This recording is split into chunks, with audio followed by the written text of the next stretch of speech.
prendre place sur ceux qui sont encore debout à la recherche de leur siège. Et les retardataires nous rejoindront. Oula, faut pas tomber, hein. Donc je vous laisse prendre place pour qu'on enchaîne parce qu'on a déjà pris un peu de retard. Et je voudrais qu'on garde un temps d'échange avec la salle suffisant sur ces sujets importants.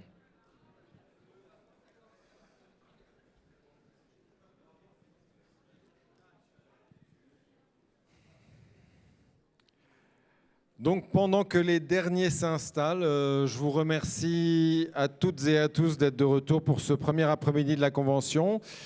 Un après-midi que l'on va débuter en évoquant l'activité d'urgence que vous connaissez toutes et tous et qui fait depuis 2 ans l'objet d'une refonte territoriale et opérationnelle dans le cadre de l'UPH, une réforme qui, après un premier temps de mise en place, enregistre un engouement certain sur le territoire, mais se confronte aussi aux limites de son déploiement.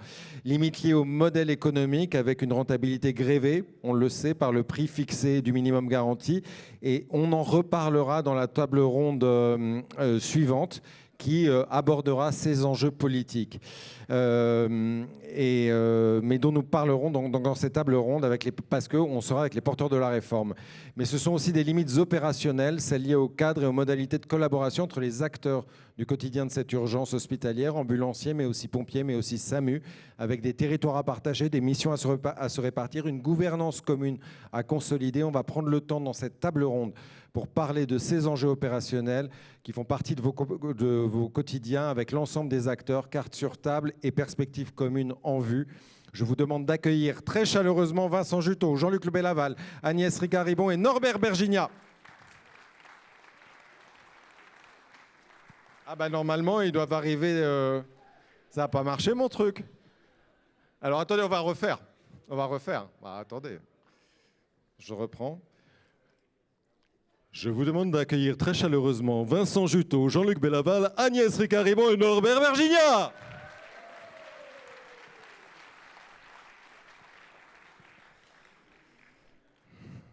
Il n'y a pas de plan de table, mesdames et messieurs. Prenez place là où vous le souhaitez. Je vous présente rapidement Vincent Juteau, président délégué de la CNSA, Jean-Luc Bellaval, vice-président de la FNMS, Agnès Ricard-Ribon, médecin urgentiste. Vous avez été en charge du centre 15 du Val d'Oise et porte-parole aujourd'hui de la Société française de médecine d'urgence. Et Norbert Bergigna, bonjour, colonel et médecin-chef, vice-président en charge des secours et soins d'urgence aux personnes au sein de la Fédération nationale des sapeurs-pompiers de France. Je voudrais qu'on débute ce tour d'horizon de l'UPH et de sa mise en pratique et territoriale et opérationnelle en essayant de faire un petit état des lieux du déploiement de la réforme de l'UPH sur le terrain, côté ambulancier. Alors on n'a pas à ce jour, vous le savez, les données consolidées qui permettent de savoir exactement où on en est sur les territoires, sur les gardes et les carences. Mais je pense qu'à travers vos 2 fédérations, et la CNSA et la FNMS, on peut avoir un petit aperçu un petit peu de la manière dont les choses évoluent. On s'était quitté en parlant l'année dernière en disant qu'il y avait eu un départ assez fort et puis qui s'était étiolé à l'arrivée de l'été un petit peu. Vincent, quel constat, et Jean-Luc aussi, quel constat vous faites après 1 an et quels sont les types de secteurs où aujourd'hui la réforme marche le mieux? Bonjour à toutes et à tous. Forte mobilisation, oui, puisque la réforme était quand même attendue depuis quelques années. Elle a eu du mal à sortir. Et lorsqu'elle est sortie, on a prouvé, nous, ambulanciers, qu'on était capable de s'organiser. Alors, quand on dit que ça se tasse, c'est bien, vous avez peut-être les chiffres, parce que nous, on les a pas. Non, c'est ce qu'on disait en l'automne dernier. Voilà, en tout cas, aujourd'hui, on attend impatiemment ce bilan qualitatif, opérationnel, économique, parce qu'on ne peut pas parler de l'UPH sans parler de l'économie. Il n'empêche que quand on dit que ça se tasse, on a des retours de départements qui sont totalement différents. On a des départements qui ont une activité qui est plutôt stable après la forte augmentation, mais qui était prévisible avec la mise en place de la réforme en H24. Et puis on a des départements qui sont plutôt en train de stagner, voire de baisser devant l'activité. Pendant ce temps-là, je pense que le Dr Ricard-Ribon pourra le dire, l'évolution des appels au centre 15 est plutôt linéaire, de 2 à 3% tous les ans d'augmentation. Et on ne retrouve pas ces augmentations forcément dans nos départements, en tout cas dans ceux pour lesquels on a toujours ce recueil qui ressort. Bien sûr, la FNSBF pourra nous dire aussi, au niveau de son activité, comment ça a évolué depuis ces années. La réforme, elle avait 3 objectifs, qui étaient surtout 3 objectifs annoncés dans l'avenant 10, qui générait notre modèle économique. C'était la baisse de la carence, c'était l'efficience du dispositif pour mieux répondre aux patients, le service rendu, qui est parfois, voire trop rarement oublié, et puis bien sûr le modèle économique qui devait évoluer pour que enfin les ambulanciers puissent vivre de cet UPH. Il y a eu le simulateur qui s'est mis en place, qui a permis de donner un guide pour les départements pour s'organiser, notamment pour la réponse en journée. Et donc ça a permis tout ça. Alors pour répondre à votre question, quand même, je ne l'ai pas oublié. Où ça marche bien et qu'est-ce que ça dit, ça? Sur les secteurs où ça marche, et je vais prendre plutôt le côté macro, département, région, là où il y a une coordination ambulancière, c'est un effet forcément très très positif. Alors, on a une fâcheuse tendance, nous, Chambre nationale, de dire c'est bien quand il est sous l'égide de la TSU, mais on a aussi des contre-exemples, notamment dans le département du docteur Ricard-Ribon, sur le fait que quand le coordonnateur ambulancier est vraiment identifié pour la réponse ambulancière, eh bien ça marche aussi. Le deuxième sujet qui fait que ça marche, c'est le volume de mission.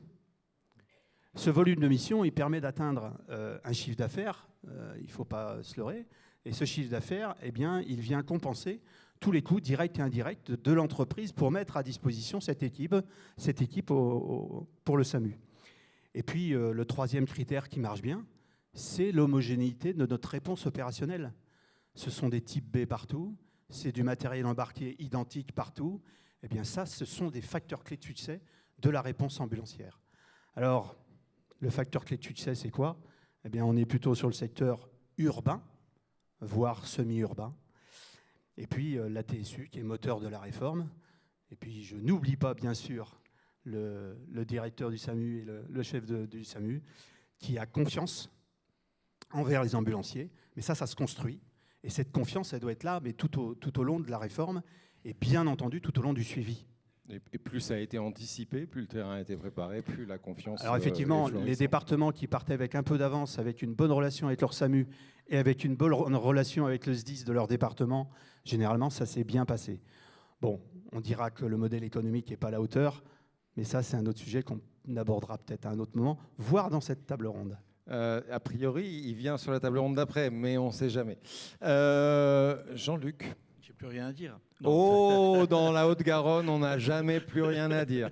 Ça n'existe pas. Non, mais je rebondis sur ce que dit Vincent en totalité.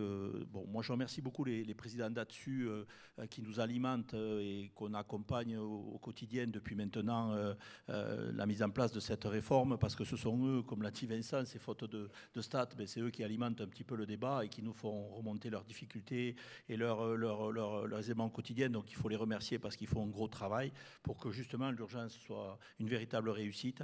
Et la véritable réussite de cette urgence, elle passe effectivement par ces ATSU fortes qui, la plupart du temps, ont essayé de maîtriser l'ensemble des éléments. Comme le dit Vincent, quand on a une bonne coordination ambulancière, on trace la carence, il y a moins de débats.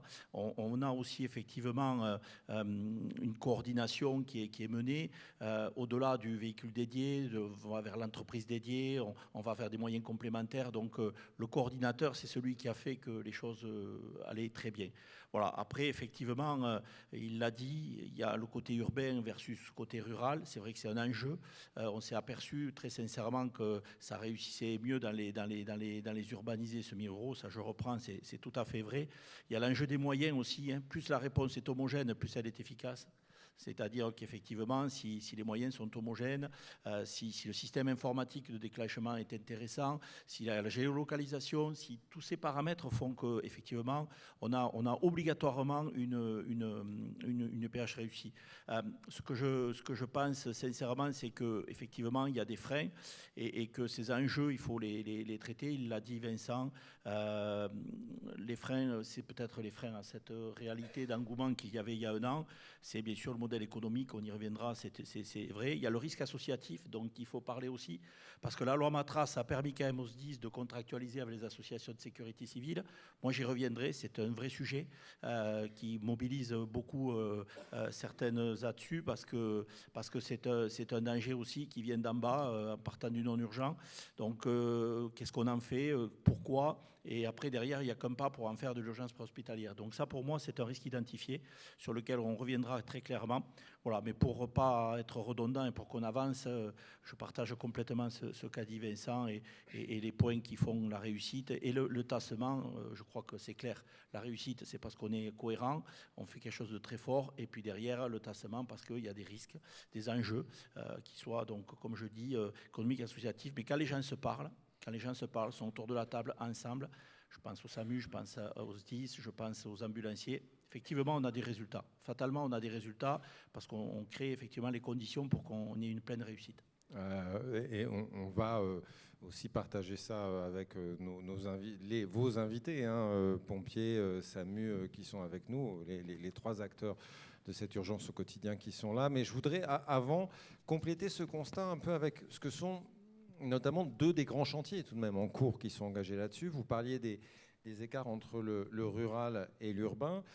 Au-delà de ça, même, il y a aujourd'hui des enjeux de sectorisation. Il y a une révision, un réajustement de la sectorisation qui est en chantier, qui est en cours, avec une évaluation pour voir pourquoi il y a des zones qui restent terriblement embolisées en termes d'offres, et puis d'autres où on est vraiment sous le RMG et sans forcément bien comprendre pourquoi. Vincent, quels sont les enjeux d'ajustement de cette sectorisation et dans quelle mesure est-ce qu'elle peut conduire à penser mieux, à cibler mieux peut-être aussi ce que serait la révision d'un modèle économique et de la tarification associée? L'enjeu, c'est le patient. C'est le service rendu aux collectivités, c'est le service rendu aux citoyens, c'est le service rendu à un patient qui habite à 30 km d'un établissement ou qui habite à 500 mètres. C'est ça l'enjeu. Et donc la sectorisation telle qu'elle a été réalisée, elle a été dans la finesse de la commune, du nombre d'habitants par secteur. Et forcément, lorsqu'on regarde la réalité de terrain, finalement, on n'est pas très loin de ce que le simulateur nous avait annoncé. Donc finalement, la sectorisation, elle n'est pas si mal que ça. Ce qui pose problème aujourd'hui, c'est qu'on rémunère l'inactivité sur les secteurs ruraux parce qu'il y a peu de volume, et on rémunère de l'activité sur les secteurs urbains parce qu'il y a du volume. La problématique aujourd'hui, c'est qu'on demande aux ambulanciers, au regard de nos prérogatives d'AMS et d'agrément, on demande aux ambulanciers de répondre à l'urgence. C'est une partie importante et aussi qui nous permet d'être attractifs sur les jeunes qui veulent être sapeurs-pompiers volontaires, mais pour avoir un emploi, ils viennent chez nous. Donc c'est quand même important qu'on ait ce vivier de gens passionnés, j'ose dire parfois vocation. Mais en tout cas, l'enjeu dans cette resectorisation, si elle doit exister, c'est de ne pas mettre des équipes là où on n'en a pas besoin. Parce qu'on a une fâcheuse tendance à voir dans certains départements où, à compter du moment où il y a beaucoup de missions, beaucoup d'habitants, on met beaucoup de lignes de garde. Mais non, c'est le contraire. Puisque aujourd'hui, ces lignes de garde, on sait qu'elles vont sortir. On sait que les ambulanciers vont se mobiliser. On sait que le volume sera au rendez-vous. Donc pas besoin de mettre des lignes de garde ici. Par contre, en secteur rural, on ne peut pas abandonner ces patients-là. Ce n'est pas concevable. En tout cas, notre éthique de professionnel de santé ne nous le permet pas. Donc on ne peut pas faire ça.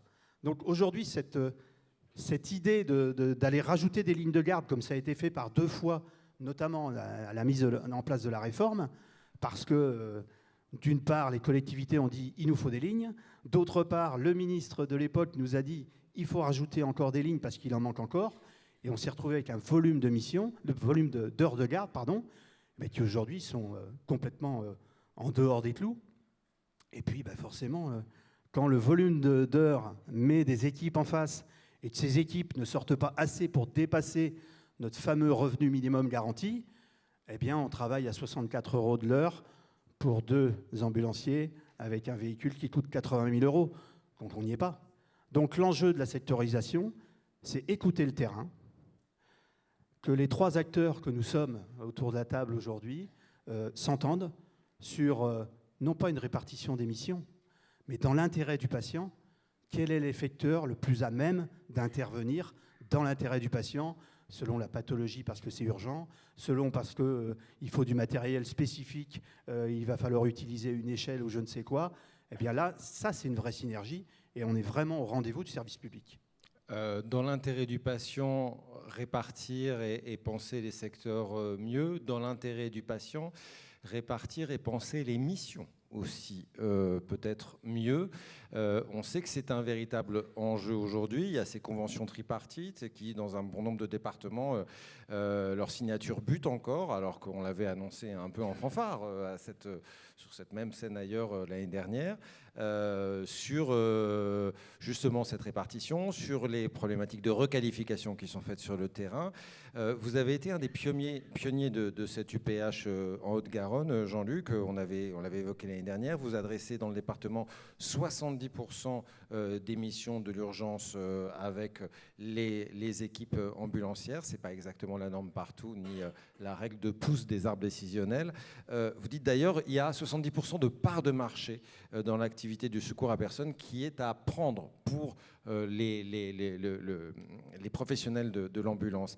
Quel type de mission pour vous aujourd'hui échappe encore trop souvent aux ambulanciers et qu'est-ce qui fait encore blocage en la matière ? En fait, on est dans une logique où, comme je le dis, il faut créer de la confiance. Donc, il faut que les gens se parlent. Moi, je parle régulièrement avec le directeur du SDIS, avec le médecin-chef du SAMU, ses équipes. On parle régulièrement depuis octobre 2016. On est régulièrement en contact, en réunion. Et on regarde effectivement ce que sont les problématiques des uns et des autres en fonction effectivement des éléments qui sont le patient qu'on met au centre du débat. Et quand on a mis le patient au centre du débat, sachant que nous, on sera quand même médecin, régulateur, dépendant, on crée les éléments qui permettent de fonctionner. Et on a une pratique qui fait que très vite... on est parti, avant que la loi Matras passe, et qu'on parle de brancardage, qu'on parle effectivement de ces choses-là, de levée de doute et compagnie. Nous, depuis le début, on est parti dans une logique où on part du non-urgent. On part effectivement, nos ambulanciers n'en sont pas fans, je vous rassure, c'est clair, ils le disent tout le temps, c'est des missions qui ne sont pas intéressantes, blablabla. Bon, bref, ceci dit, elles existent, elles sont là. Ce sont des missions qui peuvent devenir des urgences à terme. Donc on part de là, on part du non-urgent et on va effectivement au point d'achoppement qui est l'urgence vitale, bien évidemment, où là, effectivement, on rentre dans le cadre de l'aide médicale urgente. Et donc, il y a quand même les accords SAMU-SDIS. Et alors, juste pour bien comprendre, vous partez de ce point-là, l'urgence vitale, et l'urgence vitale, vous vous arrêtez où ? Quand on sera en urgence vitale, c'est qu'il y a à un moment donné un problème de moyens, il y a un problème de binôme, et derrière ça, il y a la qualité de l'urgence avérée et autres. Il y a quand même un code général des collectivités territoriales qui définit les missions de chacun dans l'aide médicale urgente, donc ça on ne peut pas en faire abstraction.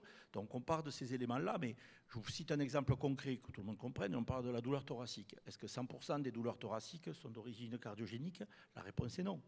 Donc là-dedans, alors nous, on fait toute la psychiatrie dans un département comme le mien, on assume absolument 100% de psychiatrie. Donc effectivement, on rentre dans la logique d'aller sur quelques levées de doute, d'angoisse, et donc elle est là la limite. Elle est là la limite. C'est les points d'achoppement sur ces éléments-là qui font que là, le CG prend toute sa dynamique, sauf que bon, effectivement, 80 € le CG, si j'y passe demi-heure, trois quarts d'heure, une heure, bon, il y a plein de choses qui vont rentrer de compte. On va toujours parler du modèle économique, on va toujours parler de la montée en compétences, on va toujours parler des moyens que cela va coûter en plus à l'ambulancier. Donc tout ça, on est bien d'accord. Mais vous voulez un exemple, je vous cite un exemple concret où quand on est sur les points d'achoppement. Sinon, tout le reste ne pose aucun débat. Ne pose aucun débat, comme aller au relais d'un pompier pour transporter quelqu'un. On a un ambulancier dans la salle qui régulièrement prend des gens dans le Comminges et les remonte sur Toulouse pour que les pompiers restent effectifs sur leur Comminges. Enfin, il y a des éléments qui sont mis en place pour favoriser à chacun C'est ce qui marche chez vous. Ma question était aussi, qu'est-ce qui, de ce que vous voyez, de chez vous et de la FNMS, qu'est-ce qui fait que ça bloque ailleurs? Tout simplement, le rapport des hommes entre eux, la volonté de chacun, qui peut être, je ne sais pas, mais pour un pompier de prendre 100% de l'intervention, qui peut être pour un médecin régulateur ne pas faire confiance aux ambulanciers, ou ne pas avoir un système très efficient, homogène partout, pour rassurer le médecin régulateur. Moi, j'ai passé des heures derrière eux, il y a longtemps, j'ai passé des heures derrière eux, et j'ai compris que lorsqu'effectivement ils ont l'assurance, la confiance des moyens qu'ils ont en face, et de leur déclenchement et de leur efficacité, il n'y a aucun souci. On peut déclencher de l'ambulancier. La compétence de l'ambulancier, la valorisation de l'ambulancier, elle n'est plus du tout à faire. Là-dessus, moi, je suis très clair. Ils ont un niveau de compétence qui est atteint, qui est très bon. Et donc, aujourd'hui, le principe, il est dans je dirais, l'organisation de la réponse, les rapports humains entre eux, la volonté de chacun de mettre le patient au centre du débat et de s'organiser effectivement pour faire 70% de l'activité. En tout cas, c'est possible. Et je ne suis pas le seul département, Agnès, vous qui avez une vision quand même nationale des choses, il n'y a plus que moi qui est capable de faire 70% d'activité dans son département. Voilà, donc ça c'est quelque chose qui est important avec effectivement, comme je le dis, des petits grains de sable qui sont arrivés avec la publication du décret de la loi Matras qui a dit le brancardage, le relevage c'est du domaine des sapeurs-pompiers. Est-ce que tous les sapeurs-pompiers de France ont envie de faire du relevage et brancardage? Je n'en suis pas sûr. Il y a des pompiers qui avaient aussi la possibilité de contractualiser avec la sécurité civile pour justement prendre en compte ces missions et autres. Est-ce que tout le monde, tous les SDIS ont vocation à contractualiser avec la sécurité civile? La réponse est non. Donc ça prouve qu'il y a des rapports de personnes qui permettent effectivement d'aller au-delà, de fonctionner. Et ça, il faut en tenir compte. Il faut que, encore une fois, c'est du temps, je reconnais, pour les présidents là-dessus, c'est du temps, il faut se parler, il faut mettre l'intérêt du patient au centre du débat. Après, si on a des bornés de partout, ok, après il faudra avoir d'autres attitudes, mais je ne vois pas pourquoi, effectivement, voilà, il n'y a pas matière à avancer. Moi, quand je vois des villes de 200, 300 000 habitants avec du RMG, je m'interroge. Je voudrais partager ces constats avec nos invités, en commençant par vous, Norbert Bergigna. On va peut-être pas, j'imagine qu'il y a beaucoup de réactions qui vous viennent à ce qui a été dit, on va peut-être pas commencer à réagir à tout de suite, et je voudrais plutôt qu'on commence en prenant un peu de recul, pour regarder ce qu'est cette situation, ce qu'est ce paysage de l'urgence médicale, et avec ces tensions entre les uns et les autres qui ne se jouent pas d'aujourd'hui, hein, qui existent depuis un certain temps, voire un temps certain, si je puis dire. Comment est-ce que vous expliquez que les rapports soient aussi tendus et qu'on soit rentré finalement à un endroit où la réalité du terrain est plus celle de la compétition que celle de la collaboration? Et qu'est-ce qui fait que c'est construit comme ça? Tout d'abord, bonjour, et puis merci aux organisateurs de m'avoir invité pour qu'on discute de ce sujet qui est hautement passionné et passionnant. Alors oui, là vous faites un tableau assez négatif, mais je pense que, et on y reviendra, on a évolué là-dessus, et je rejoins tout à fait les propos qui viennent d'être tenus.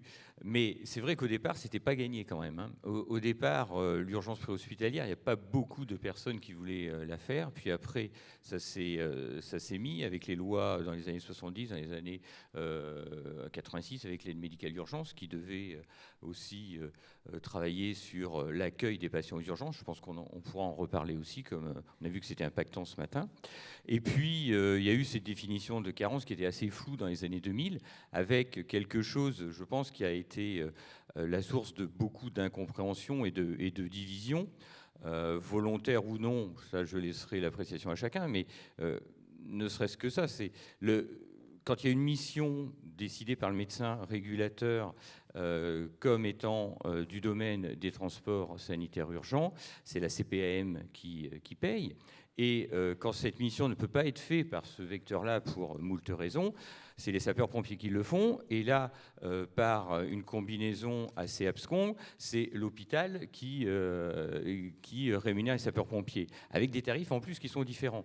Donc à partir de là, c'est vrai qu'il est né des confrontations, des incompréhensions. Moi, j'ai la chance d'être passé dans plusieurs départements et à chaque fois d'avoir mis à plat avec les ambulanciers, avec les médecins-chefs des différents SDIS, avec les ATSU, et d'essayer de détricoter un peu toutes ces... Parce que là, c'est l'exemple des carences qui est le plus prégnant, mais il y a d'autres exemples aussi comme ça dans notre système préhospitalier où on est 3 acteurs majeurs où il y a des pièges. Et donc, je pense que en détricotant tout ça, on arrive petit à petit à se poser, à se respecter, comme on disait, à voir quelles peuvent être, et c'est assez territoire dépendant aussi, à voir quelles peuvent être les missions des uns et des autres, et bien sûr en se centrant sur la réponse à donner à nos patients, parce qu'on est un petit peu là pour ça, on arrive à faire quelque chose. Et cette loi-là, et ce décret surtout sur les TSU, a permis, je pense, même si rien n'est encore parfait et qu'on a encore du travail, à se connaître et à avancer. Et la preuve, quand même, en peu de temps, par rapport aux autres lois, on a vu un bénéfice. Un bénéfice pour les SDIS parce qu'on a diminué nos carences. Et là aussi, je veux couper court à quelque chose. Depuis les années, fin des années 2000, les SDIS ne veulent plus faire les carences. Hein. La course, le mythe et tout ça, qu'on veut faire des missions, faut arrêter. Et notamment, depuis la crise Covid, on explose. Donc, on ne peut pas tout faire. Et donc, tout ça pour dire qu'on a baissé, donc on a gagné en qualité. On a vu que les transporteurs sanitaires y ont gagné aussi en compétences et en volume d'activité. Les carences, c'est moins 30% quand même, qu'on partage au niveau national avec les SAMU. Et je pense que les SAMU ont aussi gagné en réponse. Donc ça prouve bien que quand on se met autour d'une table, qu'on arrive à discuter, ça n'a pas été simple, parce que là aussi, petite anecdote, la loi Matras avait donné une définition des carences, et dans le décret, initialement, c'était une autre définition. Il a fallu tirer la sonnette d'alarme, dire attention, si on ne met pas la même définition entre une loi et un décret, comment nous on va faire au niveau des territoires pour s'arrêter sur une carence. Donc vous voyez, le diable se met dans les détails, mais il faut être très vigilant et peut-être pas de façon exprès, on ne va pas être parano, mais il y a quand même beaucoup de points qui font pour nous diviser. Et il faut qu'on résiste à cette division, qu'on soit unis, qu'on se mette ensemble, qu'on soit transparent, qu'on déclare le même nombre de carences ensemble que moi dans mon département, quand on se réunit avec les ambulanciers, on déclare le même nombre de carences, comme ça, tout le monde peut voir ce qu'on déclare. Il n'y a pas de... parce que quand c'est flou, il y a un loup. Quand c'est flou, il y a un loup. Et voilà. Et justement, aujourd'hui, sur un certain nombre de territoires, il y a des endroits où on reste dans des choses qui apparaissent, en tous les cas, dans le flou un petit peu. Et je reviens sur cette répartition des missions et sur ce que dit Jean-Luc quand il dit on peut adresser, nous, ambulanciers, 70% de l'urgence vitale. On a les compétences pour, on a les actes pour, on a le matériel pour, sur le thoracique, sur le cardiaque ou autre, etc. Comment est-ce que vous réagissez à ça et quel est pour vous le bon champ de répartition de qui fait quoi? Puisque concrètement, dans beaucoup de conventions tripartites, on n'y est pas encore arrivé. Alors, je pense que je n'aurais pas une définition et une réponse. Déjà, je pense que l'urgence préhospitalière est un bien commun et c'est quelque chose qu'il faut penser en termes de santé publique et de réponse au niveau des territoires. C'est ce qui sera vrai dans la région parisienne, ce ne sera pas vrai dans l'Aveyron, ni dans la Nièvre ou dans la Manche. Donc je pense que c'est au niveau local, et par exemple au niveau aussi de Toulouse, c'est au niveau local qu'on arrive, en se connaissant, à pouvoir répartir et voir, en fonction des ressources qu'on a, l'intérêt de donner telle ou telle mission. Mais tout en se respectant. Je pense et je crois vraiment à cette notion de partenariat. On est 3 partenaires. Il n'y a pas un partenaire qui est au-dessus des uns des autres pour décider ou pour dire dans mon département c'est comme ça, dans tel autre département c'est comme ça. On est des partenaires avec des missions différentes qui peuvent se retrouver. Et donc sur du thoracique, par exemple, sur du thoracique, sur de l'AVC, il n'y a pas de problème si c'est défini de façon correcte et s'il n'y a pas d'opposition.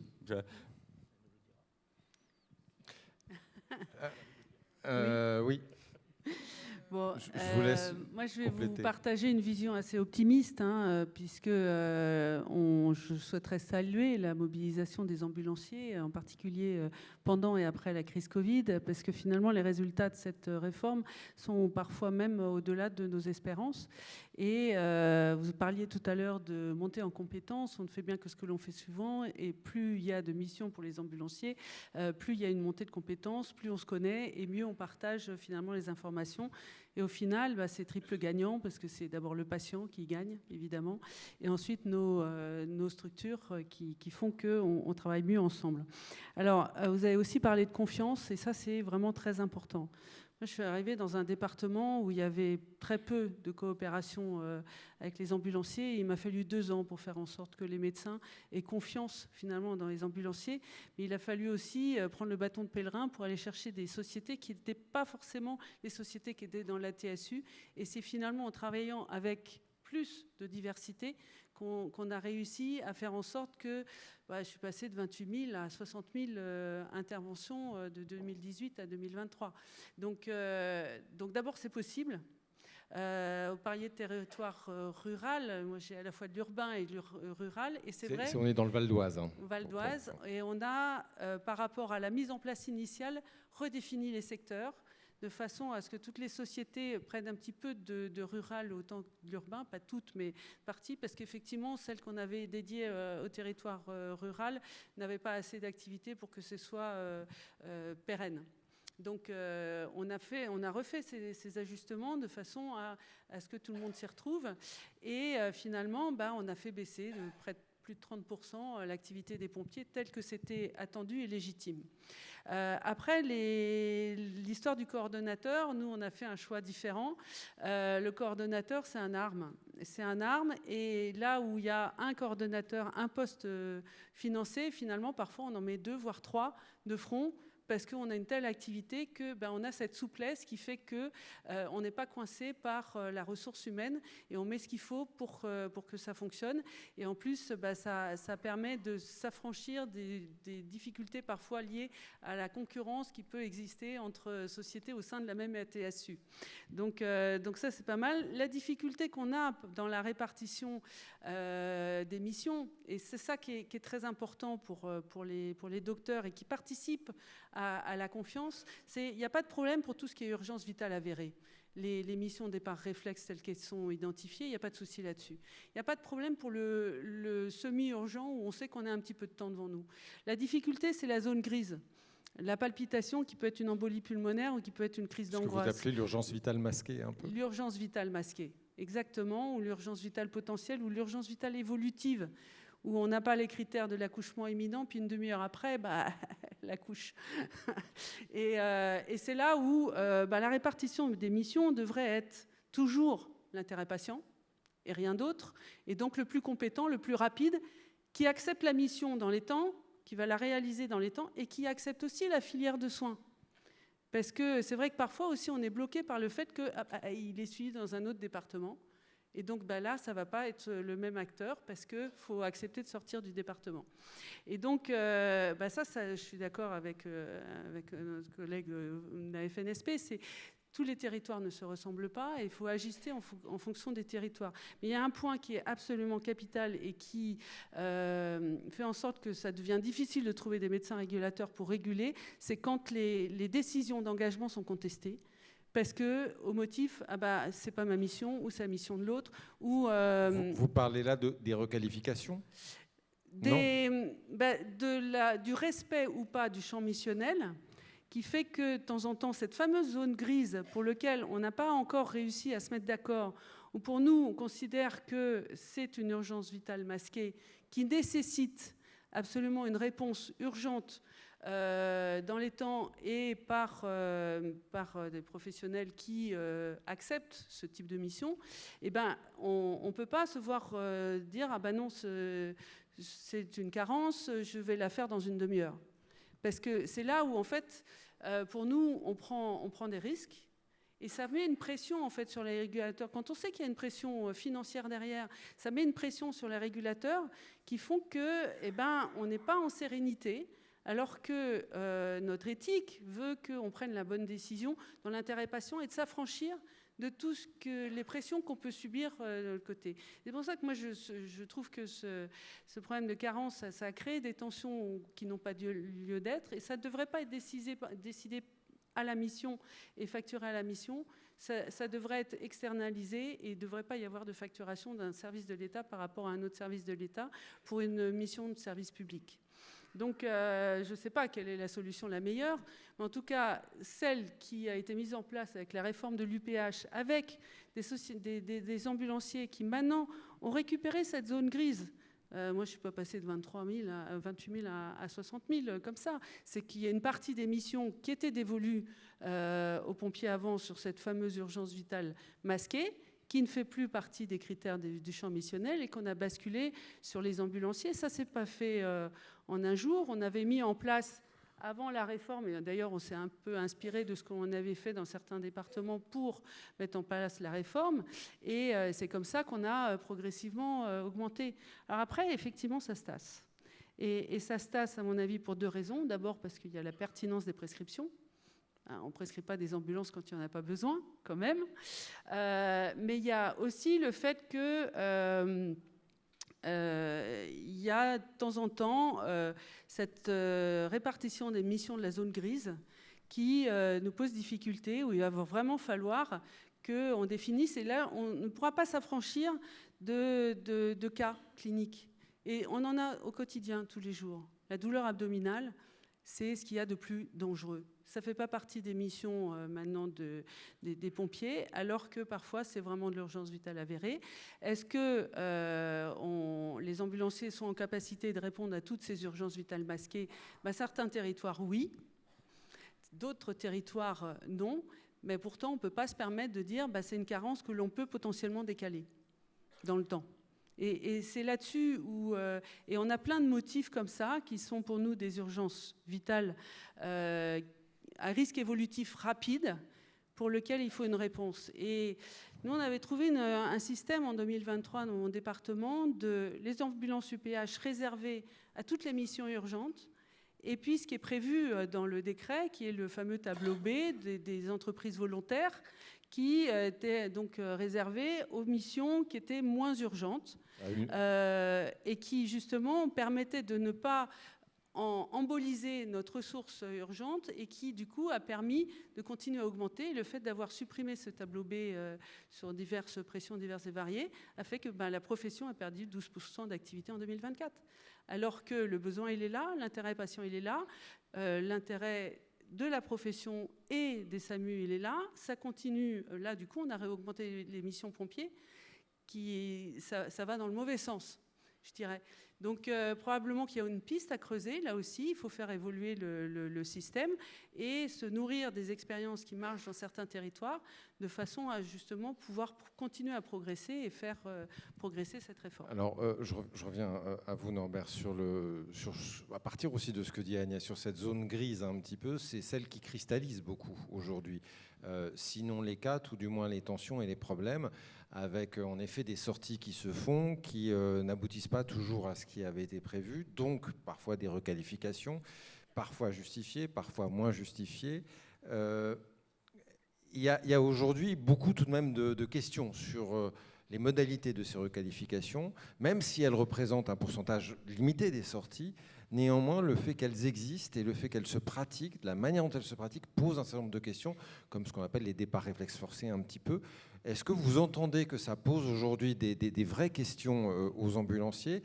Et quel cadre vous pouvez donner au sein de votre fédération pour réguler ça, et en rejoignant aussi ce que dit Agnès ?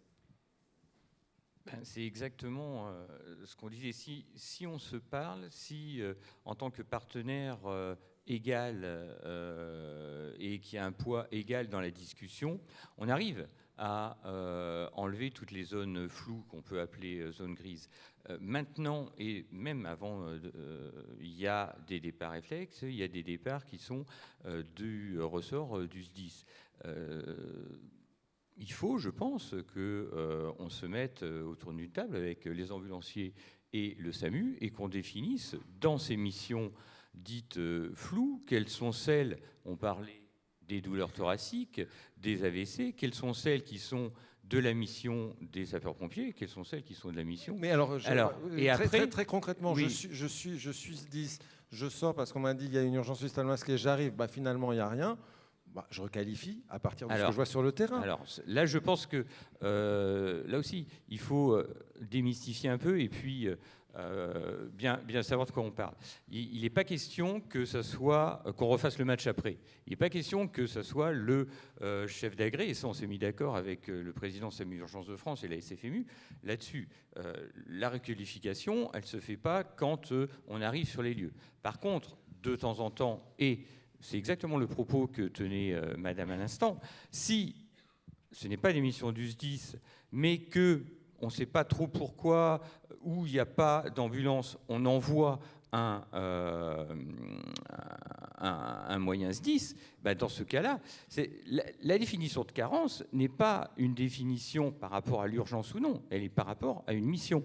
Donc, si ça ne rentre pas dans le cadre des missions, c'est une carence. Et je comprends tout à fait la difficulté du médecin régulateur, en l'étant moi pendant plus de 15 ans, c'est bien ce que je disais tout à l'heure. Le médecin régulateur, l'acte médical ne doit pas être assujetti à est-ce que ça va coûter ou est-ce que ça va coûter. Il faut que ça soit complètement découplé. Et c'est pour ça que j'appelle, moi aussi, que ce soit...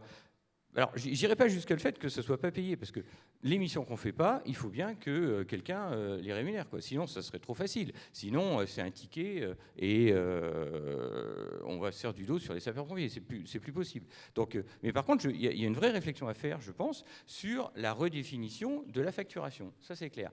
Pour le champ missionnel, pour les douleurs thoraciques, pour les AVC, pour les douleurs abdominales, je pense qu'on peut se mettre autour d'une table en ne prenant pas les ambulanciers pour des transporteurs, c'est des transporteurs sanitaires, en ne les prenant pas pour une variable d'ajustement. Non, on définit quelles sont les missions des uns, quelles sont les missions des autres. Quand les uns font les missions des autres, on est en carence. Mais il n'y a pas de gros mots, quoi. C'est pas parce que les uns ne veulent pas le faire, ou c'est parce que c'est comme ça. On s'est défini au niveau du département, on l'a passé en CODAMU, il n'y a pas de souci. Je finis juste avant avec vous, Norbert, sur un point que Jean-Luc, et puis après je vais vous laisser, Vincent et Jean-Luc, répondre un peu à tout ce qui a été dit. Ce que Jean-Luc portait tout à l'heure, c'est l'autre pendant. Là, on est un peu sur le fait d'arriver sur toutes ces urgences vitales absolues, qui y va et comment on y va.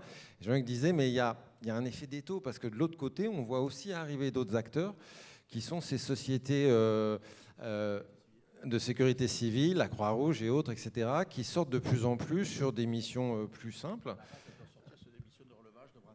Voilà, et qui apparaissent de plus en plus dans le cadre de conventions, en plus de ça, avec les pompiers. Et là, on le disait il y a quelques années, on commence à le dire beaucoup. Comment est-ce que vous entendez ce phénomène, et est-ce que pour vous, là, il y a un endroit de flou, comme vous disiez tout à l'heure? Alors là, je ne pense pas qu'il y ait un endroit de flou. Il y a eu la loi de 2004 sur les associations agréées de sécurité civile qui devaient faire des DPS. Pour X raisons, il y a eu des conventions qui ont été faites, mais qui ont été faites avec qui? Avec les SAMU, les premières fois. Donc c'était des missions que les SAMU donnaient aux associations d'agréés de sécurité civile. Ce n'est pas les pompiers. Les pompiers ne peuvent le faire, hormis Paris, depuis simplement la loi Matras, et le font dans certains territoires, c'est très vrai, mais pour des missions de sécurité civile, donc pour des missions de pompiers. Donc il n'y a pas du tout de concurrence. Quand un SDIS fait une convention avec une association agréée de sécurité civile, c'est pour faire les missions du SDIS, c'est pour aider le SDIS. C'est pas fait pour faire des missions du SAMU. Quand un SAMU fait une convention avec une association agréée de sécurité civile, c'est pour faire d'autres missions. Mais c'est pas la faute des SDIS, là. Et c'est pas la loi Matras qui a fait ça. Moi, je peux intervenir oui. là-dessus parce que je fais partie des méchantes qui utilisent les associations de sécurité civile. Mais pour des missions que souvent personne ne veut faire. En fait, c'est le médico-social, c'est l'alcoolisé, potentiellement violent, où la police ne veut plus y aller, les pompiers ne veulent plus y aller sans la police, les ambulanciers n'y vont pas parce que c'est potentiellement dangereux. Et en fait, on a zéro réponse. Pour certains psychiatriques, c'est pareil. En fait, c'est des sujets de tension dans le département permanents. Mais alors permanent, j'étais de garde cette nuit, il y en a eu 3, donc voilà. Et c'est vrai que là-dessus, les associations de sécurité civile qui font les maraudes, qui ont une appétence pour le médico-social, pour les alcoolisés, une façon de les appeler, qui ont un peu plus de temps pour discuter, pour les amener à accepter les prises en charge ou pas, et pour les ramener parfois chez eux, pour qu'ils ne restent pas sur la voie publique à devenir hypothermes, ça rend service. Mais alors, je comprends parfaitement le point de vue des ambulanciers qui, pour certains, acceptent toutes ces missions. Mais quand on est dans un département où les pompiers à juste titre disent c'est pas ma mission, je ne veux pas, mais y compris sur la voie publique maintenant, on n'arrive plus à les engager. Heureusement qu'on a une solution. Il faut bien quelqu'un y aille. Vincent voulait réagir et Jean-Luc aussi. Oui, plusieurs choses et j'ai entendu plusieurs choses qui m'ont un petit peu interpellé. Sur les missions, vous avez dit, docteur, que il n'y a pas de sujet sur les missions qui ont des départs à 30 minutes parce que l'urgence est relative. Il n'y a pas de sujet sur les urgences vitales. Pourquoi il n'y en aurait pas ? Dans l'intérêt du patient, pourquoi un ambulancier ne serait pas capable d'aller mettre ses compétences en œuvre sur le patient qui est à 5 minutes, alors qu'en milieu rural,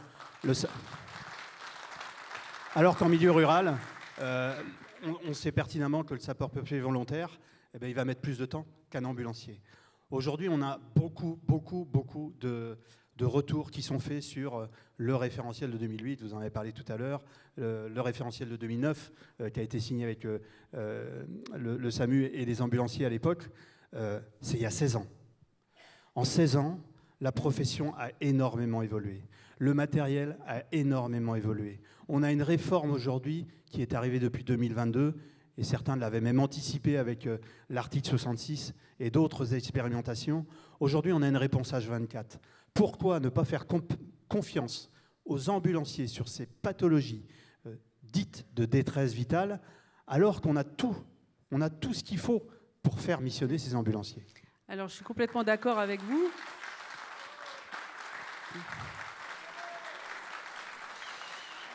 Ça tombe bien, vous avez parfaitement raison. Et je l'ai d'ailleurs fait, et on l'a fait pendant le Covid. Et j'ai essayé de le poursuivre après le Covid, mais ça m'était sévèrement reproché, là, pour le coup. Parce que je ne respectais pas le champ missionnel du SDIS.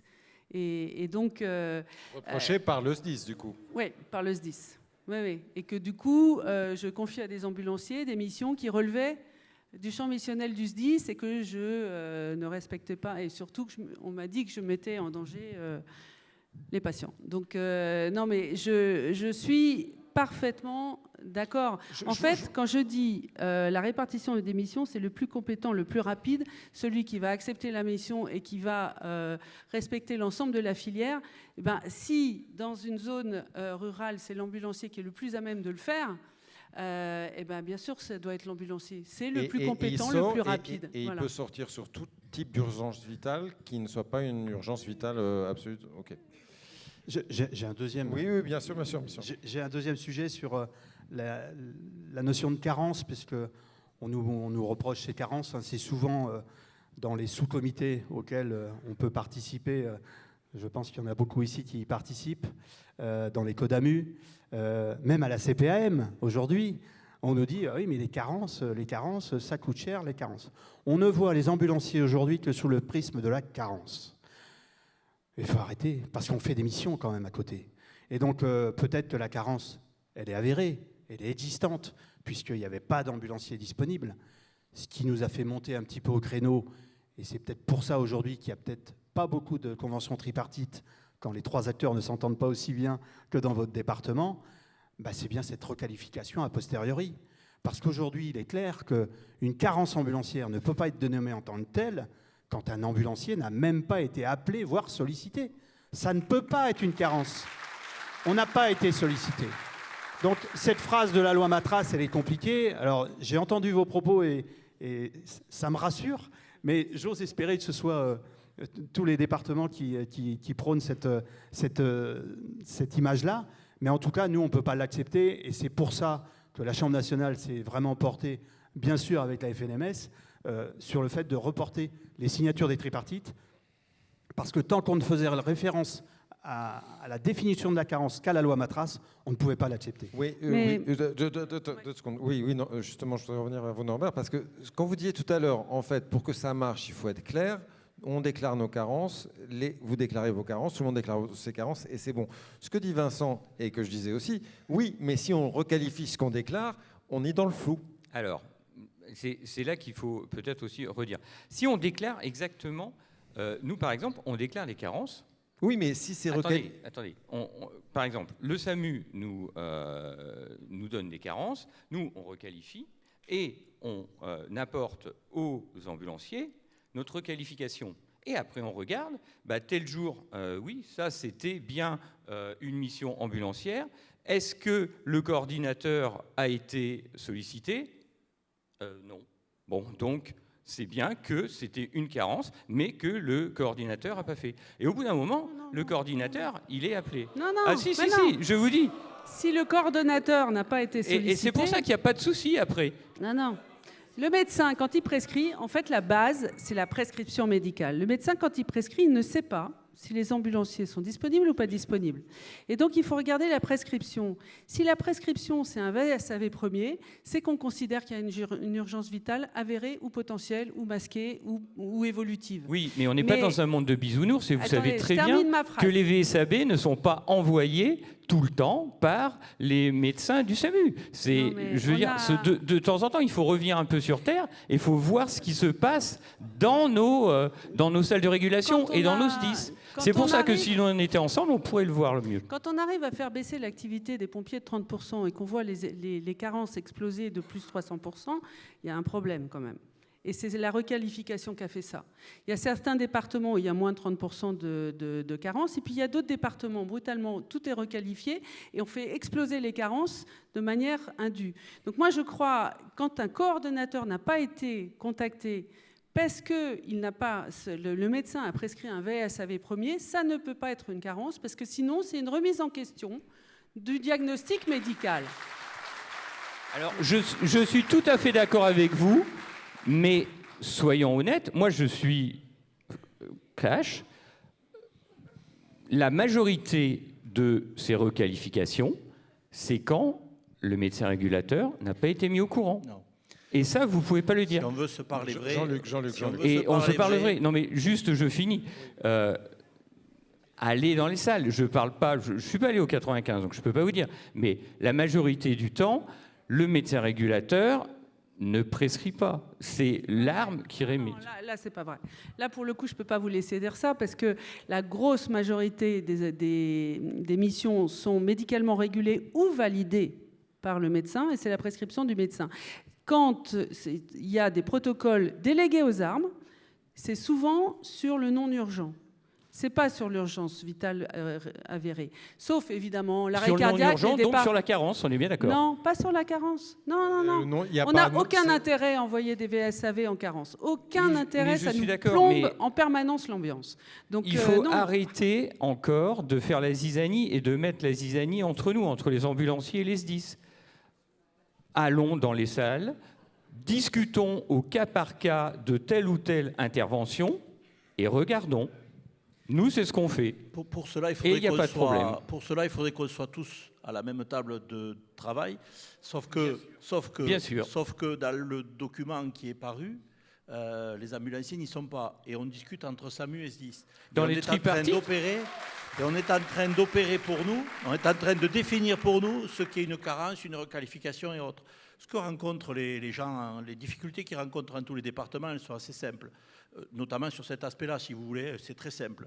Soit le pompier s'engage et dit j'ai eu tort de m'engager, finalement ce n'est pas si urgent que ce que je pensais, et je mets une carence.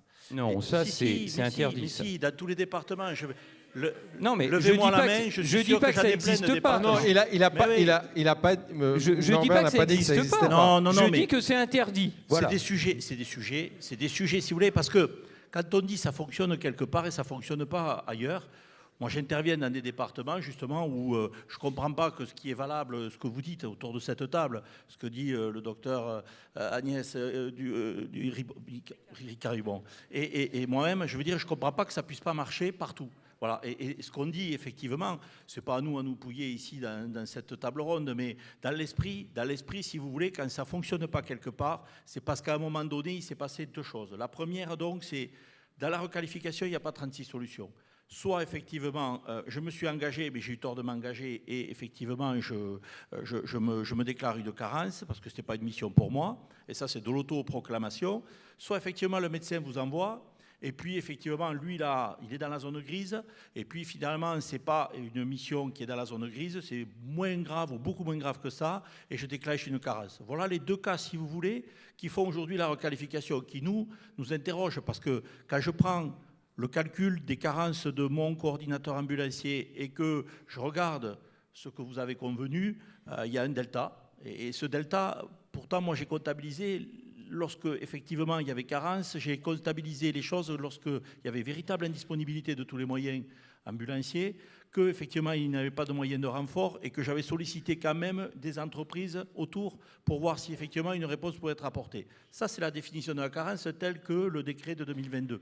Donc, si vous voulez, à chaque fois qu'on discute autour de ce sujet, je suis désolé, mais on n'y est pas. Alors moi, j'ai la chance dans mon département d'être dans cette table ronde avec les SAMU et avec les SDIS, mais ce n'est pas le cas partout dans toute la France, et c'est bien dommage. Ça devrait être dans la loi. Je suis regardant que la santé et l'intérieur veulent gérer l'urgence en France et sans nous, mais on ne peut pas parler de tripartite lorsqu'effectivement, on n'est pas associé à absolument toutes les décisions. Ça, c'est le premier constat que je fais. Le deuxième, il est assez simple. Il est assez simple aussi. C'est qu'il ne peut pas y avoir un payeur unique. Monsieur Zaccarini ne peut pas être le payeur unique de certaines missions de la zone grise. Je m'explique très clair. Elle me fait intervenir dans une mission, effectivement, qui va devenir un arrêt cardiaque à domicile. Quand j'arrive, je vais masser panne à 1 heure, électrode, tout ce qu'on veut. Le SMUR va venir, on a perdu énormément de temps. Et là, aujourd'hui, si j'en reste à ma seule relation avec monsieur Zaccarini, c'est 80 €. C'est le prix de mes électrodes. C'est le prix de mes électrodes, 80 €. Voilà, et tout le temps que j'ai passé et la mise à disposition des moyens, parce que en plus je suis arrivé avec un catégorie A. Donc si vous voulez, aujourd'hui, il faut qu'en plus on aille chercher pour des missions qui sont de notre compétence, encore une fois, il faut aller chercher au-delà de ce qui est prévu par la CNAM, c'est pour ça que je dis que ce n'est pas très adapté, il faut aller chercher avec l'hôpital des éléments financiers, supra, pour pouvoir effectivement asseoir notre activité. Et si vous voulez, ça aussi, moi je veux bien tout ce qu'on veut, je suis d'accord le premier de dire, pour favoriser le travail des médecins régulateurs, le risque médico-légal, on va mettre ce qu'il y a de mieux, avec tous les éléments, la compétence et tout le reste, sauf que si le modèle économique aujourd'hui, il est à mal et qu'il a besoin d'être renégocié très vite, c'est pour ça. C'est parce qu'effectivement, entre le rêve et la réalité, moi je suis quelqu'un qui favorise au maximum les montées en compétences. Je suis ravi de voir des ambulanciers qui mettent des ECG. Je suis ravi de voir beaucoup de choses, mais je m'aperçois qu'effectivement le compte n'y est pas. Deux points encore, et puis après je veux qu'on aille vers la salle prendre aussi vos questions. Mais 2 points encore. La première avec vous, Vincent, en rebond sur ce que dit Jean-Luc. Est-ce que finalement aujourd'hui, autour de cette histoire de modèle économique, mais aussi autour de cette histoire de carence et de zone grise, on le voit puisque c'est de ça dont on parle, il y a un enjeu tout de même de mobilisation des ambulanciers à terme sur l'UPH. C'est-à-dire qu'ils montent en compétences, ils montent en équipement, mais ils ne sortent pas.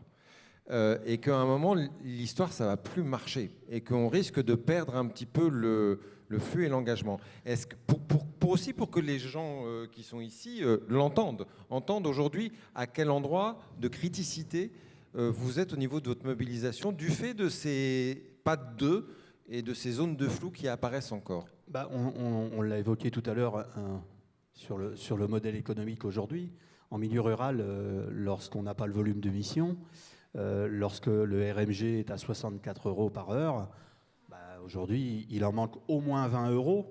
Et personne, je pense, pourra contredire les chiffres. C'est KPMG qui nous suit depuis plus de 20 ans maintenant, qui l'a édité. Et donc, le risque, et qui est déjà avéré dans plusieurs départements, c'est le retrait des volontaires. On a fait de cette réforme une réforme pour mobiliser les entreprises. C'est ce que je dis, avec des nouveaux gestes, voilà, avec des nouveaux compétences, gestes, avec tout ce qui avec va des équipements qui évoluent. Sauf que le modèle économique aujourd'hui ne permet pas de rémunérer à la hauteur de l'engagement des moyens. J'entends bien le modèle économique, mais ce n'est pas du modèle économique qu'on est en train de parler là, c'est des sorties. Et du fait que les sorties qui pourraient être faites avec ces équipements-là et ces compétences-là sont pas considérées à la mesure de ce que vous pourriez faire. C'est évident, parce qu'aujourd'hui, ces nouveaux gestes, lorsqu'ils sont dispensés, lorsque la protocolisation a commencé avec les SAMU, ça peut être générateur d'économie. Justement par rapport aux missions de la zone grise. J'aime bien le terme de cette zone grise où une douleur thoracique qui est finalement une douleur épigastrique et puis finalement c'est juste un petit coin de radiateur qui a fait mal. L'avantage de mettre en place nos nouveaux gestes avec nos moniteurs ECG qui sont maintenant dans nos véhicules, eh bien c'est un vrai gage pour l'hôpital public de ne pas emboliser un plateau de Coronaro pour une situation qui ne le souhaite, enfin qui ne le permet pas, quoi. Donc, ce qu'il faut bien comprendre aujourd'hui, c'est qu'il faut sortir de notre modèle économique. Je suis désolé, mais on l'utilise beaucoup, ce mot-là. Mais ce modèle économique de dire les ambulanciers, ils doivent travailler à 64 €, tant mieux s'ils dépassent parce qu'ils gagneront plus, c'est plus possible. Aujourd'hui, c'est ce que disait Jean-Luc à bas mot tout de suite, c'est le coût fixe, l'engagement des moyens, l'engagement du matériel, l'engagement des moyens humains qu'on met en place, les compétences de nos ambulanciers qu'on upgrade régulièrement, tout ça, ça a un coût. Et puis après, il y a l'activité. Et puis là, on sera vraiment dans le modèle où on rémunère l'activité. Aujourd'hui, on rémunère de l'activité dans les milieux ruraux et on perd de l'argent. C'est nous, ambulanciers, sur ces secteurs ruraux, qui finançons la réforme. Puisque c'est nous qui donnons les 20 €. Parce que c'est ce que ça nous coûte dans les moyens. Donc ça, c'est plus possible. Il y a déjà au moins plusieurs départements qui ont initié le retrait de la garde. On avait alerté la DGOS avant l'été. Bon, malheureusement, la situation politique n'a pas permis d'avancer dans les discussions. La DGOS est dans la salle. On sait bien qu'elle est totalement consciente de la situation. Mais là, j'ai peur pour 2025 parce que le désengagement... On avait notre réunion des représentants départementaux et régionaux de la Chambre hier soir. Il y en a qui n'arrivent plus à remplir leur tableau de garde. Il y en a qui se sont retirés parce que le volontariat ne fonctionne plus. Et on est à l'inverse de ce qu'on voulait dans cette réforme. Engager les volontaires, engager ceux qui veulent se mobiliser pour l'urgence. Eh bien là, c'est les entreprises qui étaient volontaires avant qui se retirent parce qu'aujourd'hui, elles n'ont plus les moyens économiques. Dans le prolongement de Vincent, il faut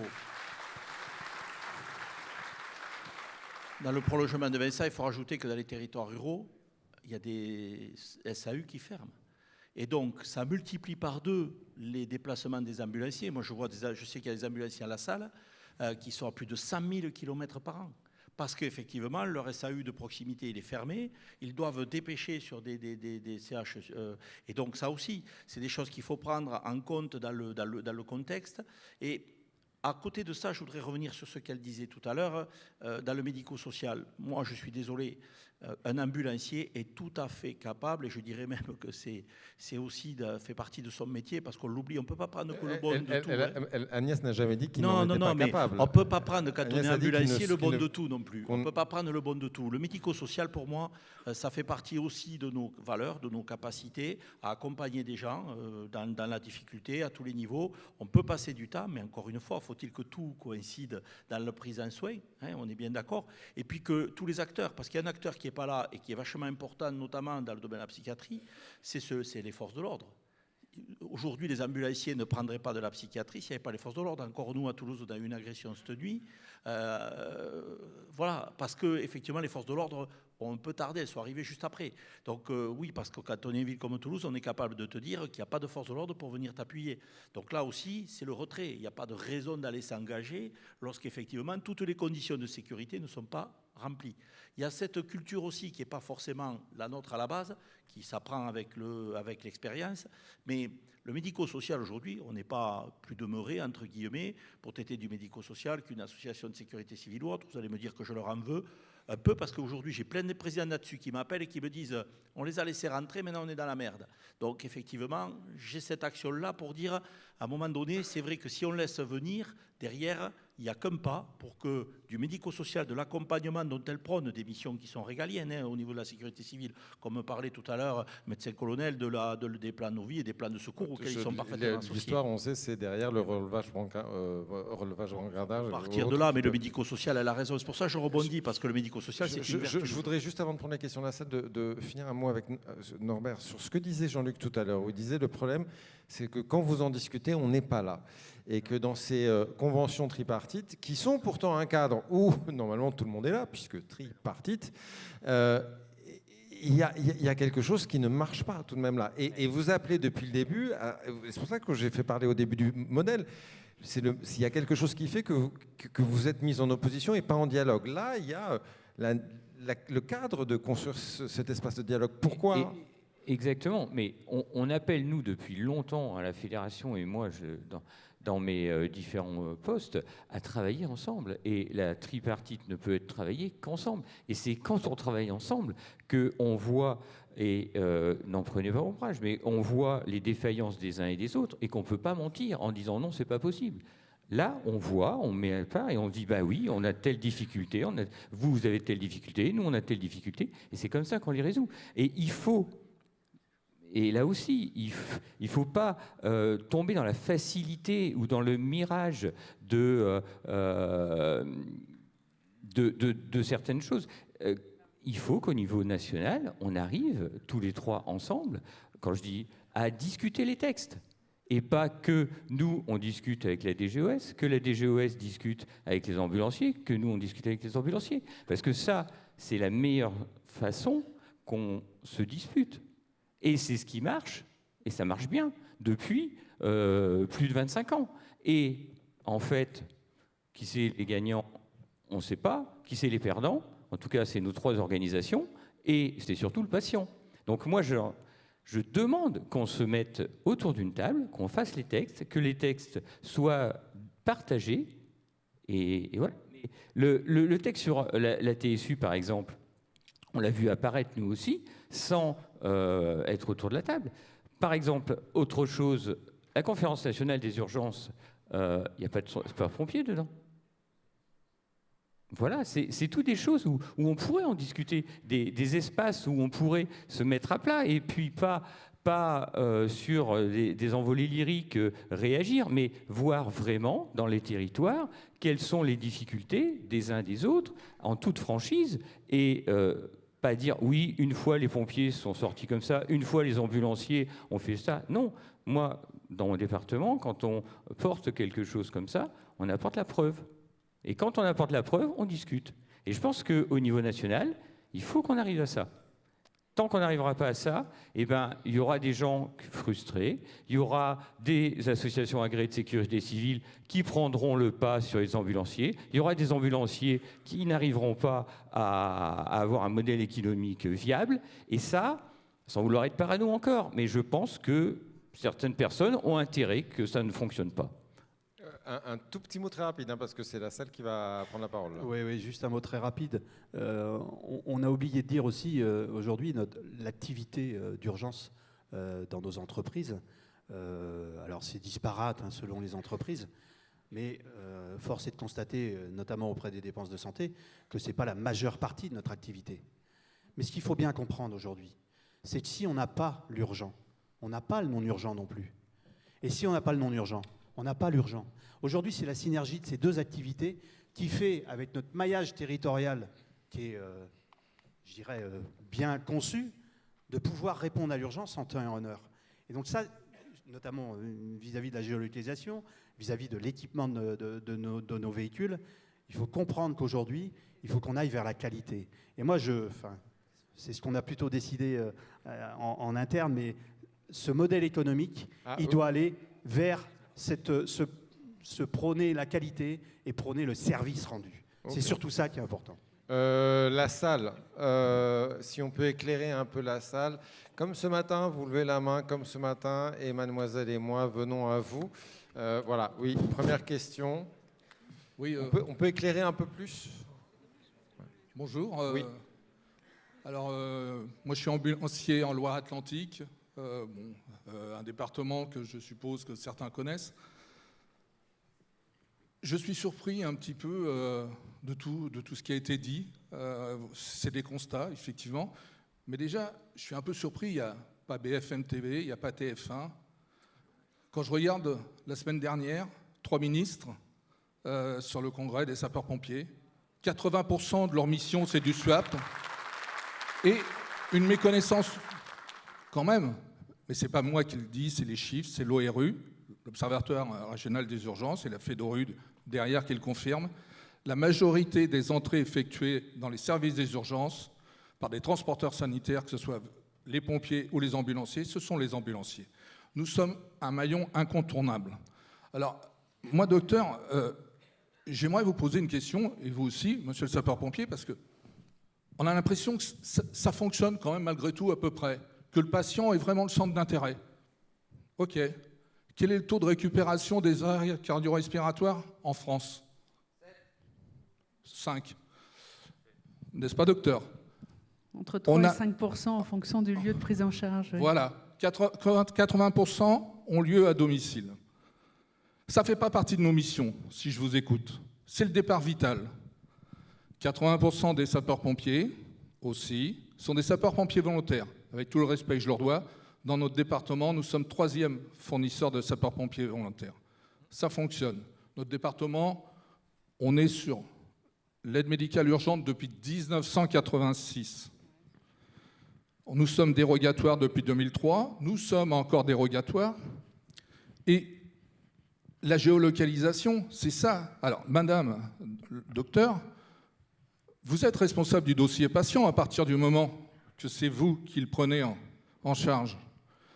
Si, avec la géolocalisation des moyens, et là, Dieu sait si on a un maillage territorial extraordinaire... Quelle est la question? Parce qu'on va avoir plein de questions, donc il faudrait être mais un peu court. Si, il faut... C'est important. Oui, c'est important, mais il va y avoir d'autres questions. Donc il faut poser les questions. Mais alors, je la pose. Merci. Votre responsabilité ne pourra-t-elle pas être engagée si vous n'engagez pas le moyen le plus près, le plus adapté au chevet du patient, comme vous dites? Parce que peut-être que ça va être un véhicule blanc. Et celui-là, il correspond au cahier des charges. Puisque, là aussi, je reviens dans notre département, la synergie, on ne travaille pas en silo. La complémentarité des moyens se fait avec le SDIS, avec le SAMU, et ça fonctionne. Question posée. Mais je pense qu'on ne régule pas pareil en zone urbaine où on a des casernes de pro, même avec des poules long terme, qui sont de garde sur place dans un délai de 10 minutes, un quart d'heure, que dans zone rurale où on a des ambulanciers qui a un maillage territorial beaucoup plus important. Mais quand je dis le plus compétent, le plus rapide et celui qui va accepter la mission et respecter la filière, on est d'accord. Je suis complètement d'accord avec vous. C'est le plus compétent, le plus rapide qui va accepter la mission et respecter la filière. On ne fait pas de discussion, monsieur. On pose une question et d'autres personnes posent des questions. C'est la règle. C'est la règle, monsieur. On restera à 5%. Point. D'autres questions? On essaie de prendre des questions. Oui, voilà. On va prendre des questions courtes parce qu'il y a plein de monde, donc il faut vraiment que la parole circule. Merci. J'arrive, monsieur. Il y avait le monsieur juste avant. Je suis désolée.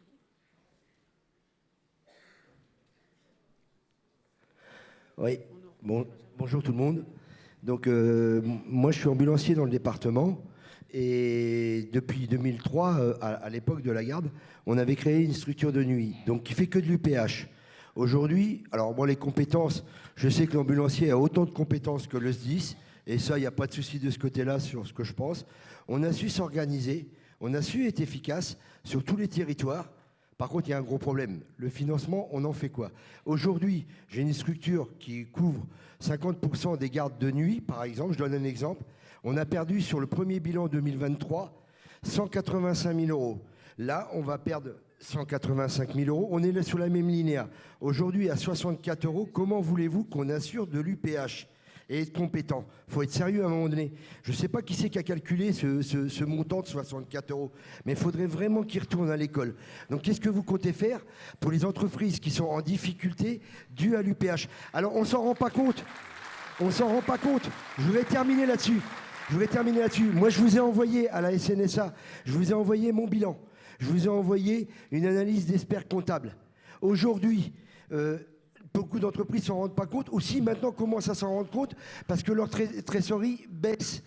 Parce que quand c'est noyé dans la masse, on ne s'en rend pas compte. Mais c'est un foutoir, l'UPH. C'est une catastrophe financière pour les entreprises. Donc qu'est-ce que vous comptez faire pour pouvoir qu'on reste sur ce marché-là? Parce que nous, on se désengage, on s'est déjà engagé 3 mois et on va renouveler on va quitter aller dans la rue parce qu'on nous a fait des menaces de retrait d'agrément. Ben, entre perdre de l'argent ou faire un retrait d'agrément, de toute façon, on est mort. Donc qu'est-ce que vous comptez faire? Merci. Alors,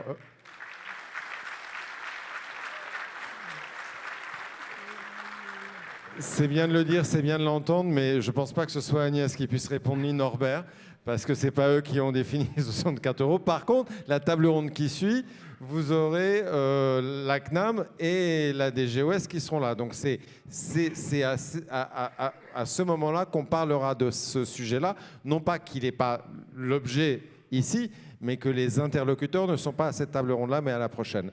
Oui, question. Oui, tout à fait.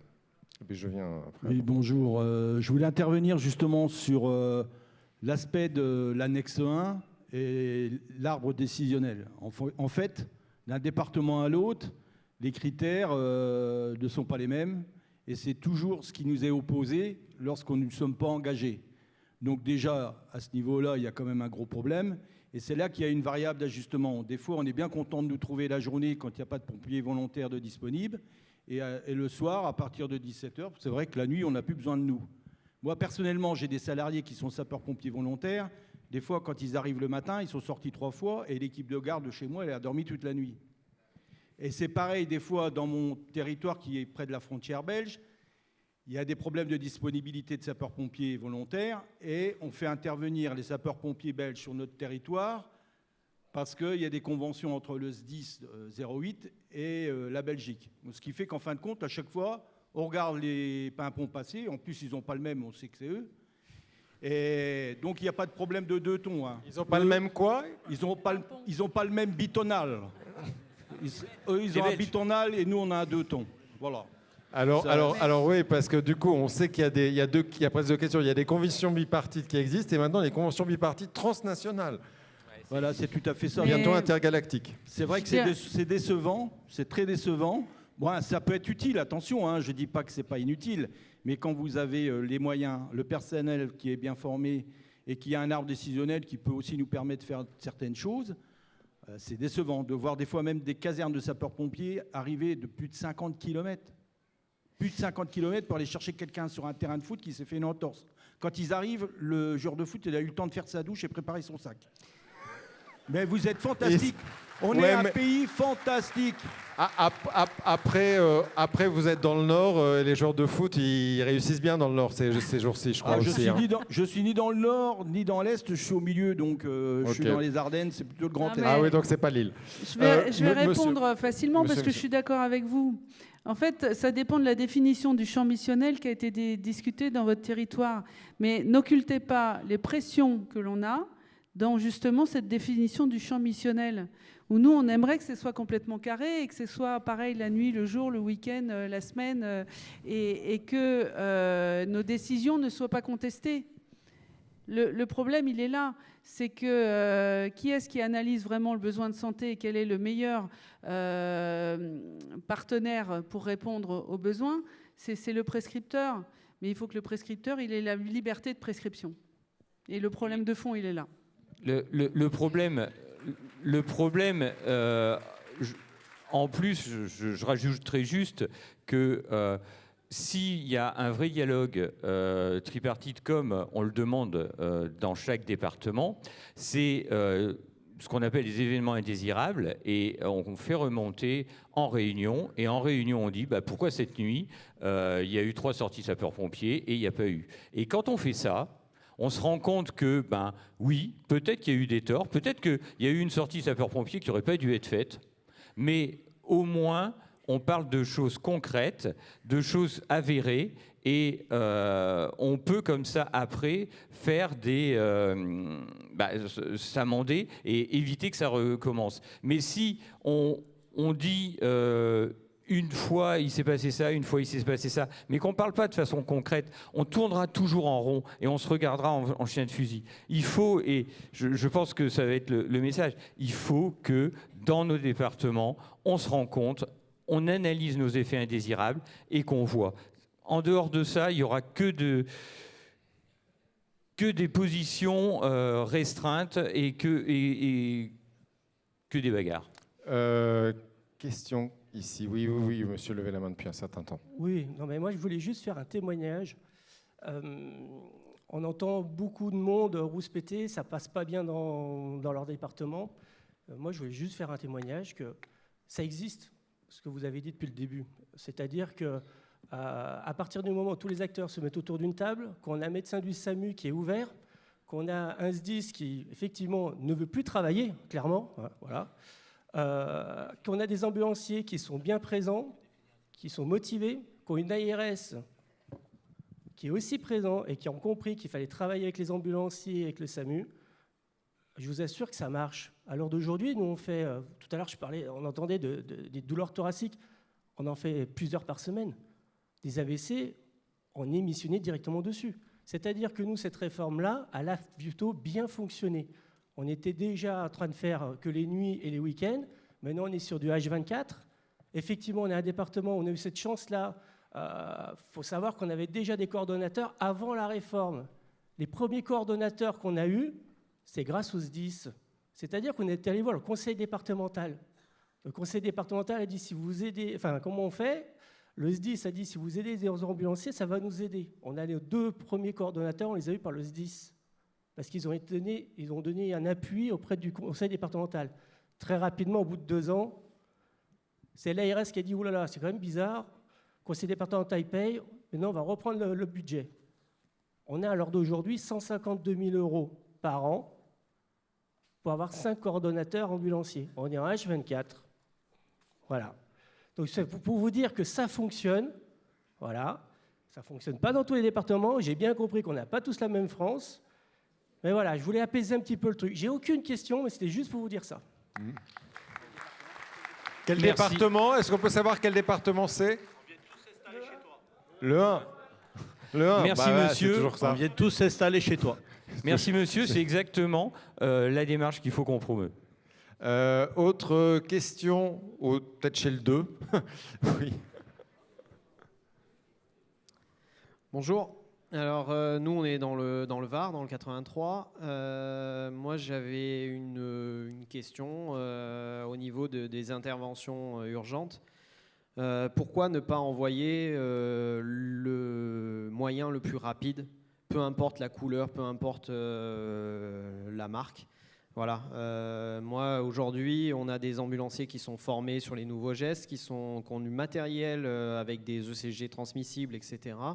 Et aujourd'hui, on nous dit ah ben non, les urgences réelles, c'est les pompiers. Donc on ne vous envoie pas. Même si nous, on intervient dans les 5 minutes parce qu'on est déjà en train de rouler, on est déjà sur le terrain. Et non, on préfère envoyer les pompiers. Donc pourquoi je ne comprends pas. Et voilà, c'était surtout ça comme question. Et l'autre question, c'était... Vous parliez tout à l'heure de la convention. Nous, on a invité un pompier. Est-ce qu'à la convention des pompiers, à part le Premier ministre et le ministère de l'Intérieur, on a vu les ambulanciers présents ? Je ne crois pas. Donc, voilà. Monsieur Schifano était présent. Je ne sais pas, en tout cas, nous, sur notre congrès, il y avait des ambulanciers présents qui étaient invités. Je pense que ceux qui sont là peuvent le témoigner. Pour BFM...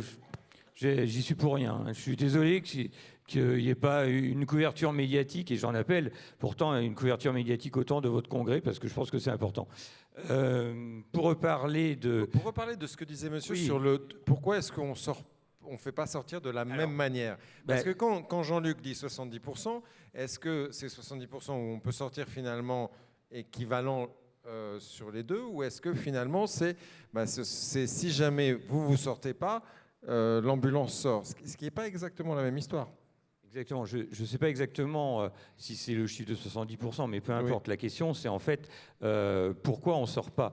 Et surtout, si vous avez eu des investissements. Alors déjà, j'aimerais, et je pense que c'est une précaution à prendre. Avant de faire des engagements, il faut bien border les missions de chacun. Et là encore, ça passe par des négociations dans le département avec vos responsables.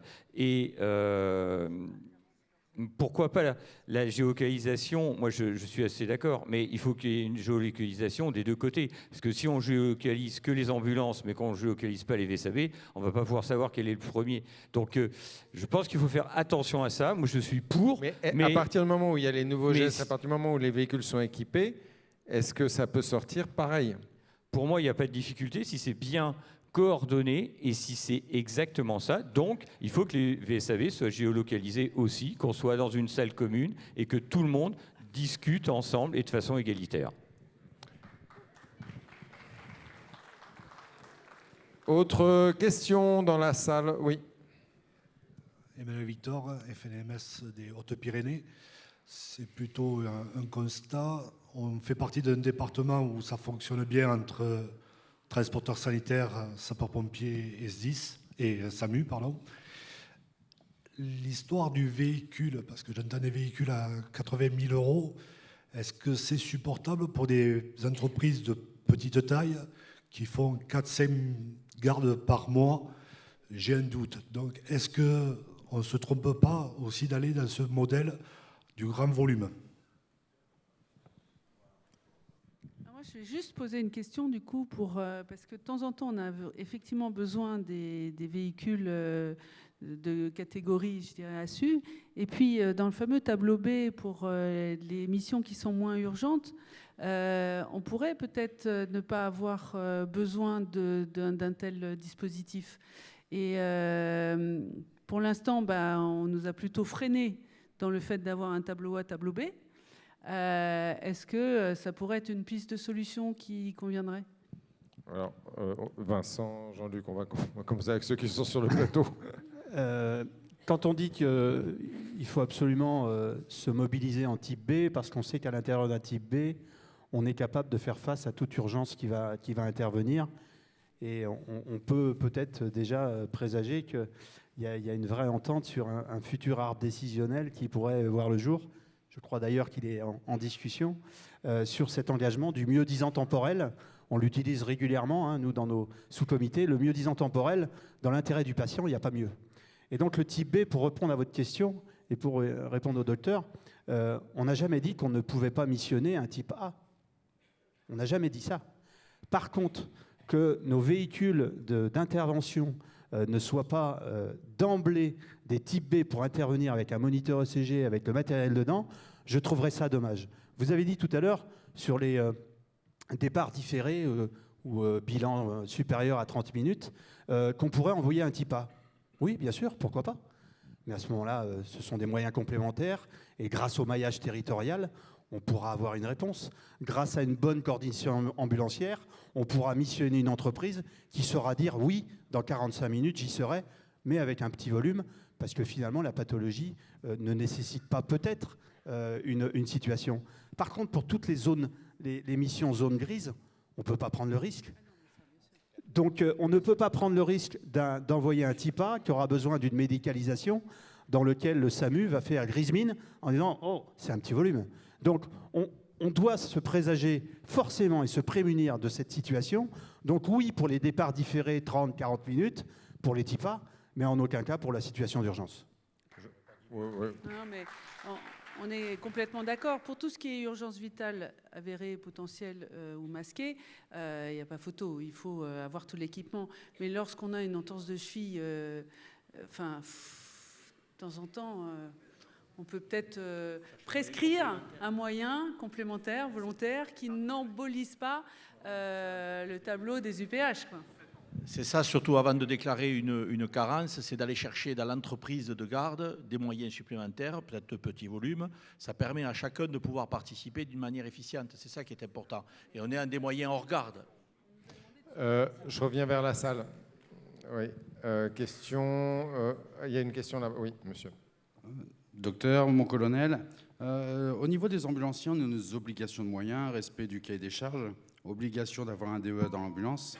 On parle de chance pour le patient.